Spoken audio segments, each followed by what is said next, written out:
14304 dari kelas D3 Akuntansi. Di sini dengan membuat video ini saya akan membahas tentang mata kuliah yaitu Akuntansi Keuangan Menengah 1. Pengertian konsep biaya dan objek biaya, yaitu yang pertama adalah konsep biaya merupakan biaya yang berbeda untuk tujuan yang berbeda, yakni menunjukkan keputusan yang akan diambil seperti penghasilan, produk atau jasa yang akan nantinya dicatat sebagai aset atau beban. Dan yang kedua adalah objek biaya, itu adalah segala sesuatu yang biayanya ingin diukur dan dikumpulkan dan dipantau oleh perusahaan. Selanjutnya yaitu adalah pengelolaan biaya, yang mana pengelolaan biaya ini terbagi menjadi 4, yaitu yang pertama adalah berdasarkan fungsinya, yang mana biaya produksi, biaya bahan baku langsung, biaya tenaga kerja langsung, biaya overhead pabrik, biaya pemasaran, biaya administrasi dan umum. Dan yang kedua adalah biaya perilaku biaya, yaitu biaya variable cost, biaya tetap fixed cost, biaya seni variabel. Dan yang ketiga adalah berdasarkan objek biaya, yaitu biaya langsung, biaya tidak langsung. Dan yang keempat yaitu adalah berdasarkan pengambilan keputusan, yang mana ini adalah biaya relevan dan biaya tidak relevan, dan biaya peluang, biaya hangus.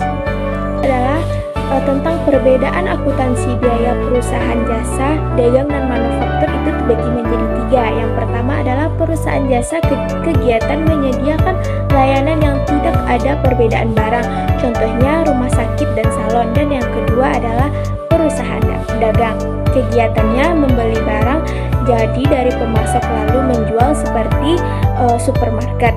Dan yang ketiga adalah perusahaan manufaktur. Kegiatan ini adalah mengelola bahan baku menjadi barang jadi seperti pabrik makanan atau pabrik roti.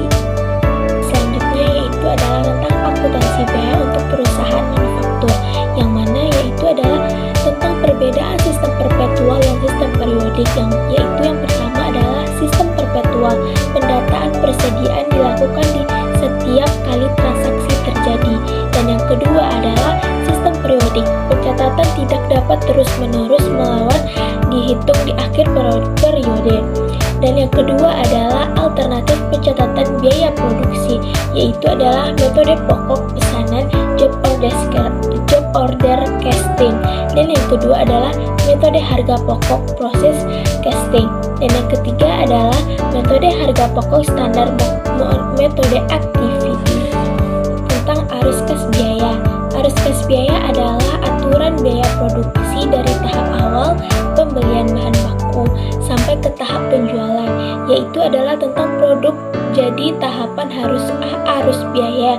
Yang pertama yaitu adalah persediaan bahan baku, yang kedua adalah biaya tenaga kerja langsung, ketiga biaya overhead pabrik, yang keempat adalah produk dalam proses, dan yang kelima adalah proses persediaan barang jadi, dan yang keenam adalah harga pokok penjualan.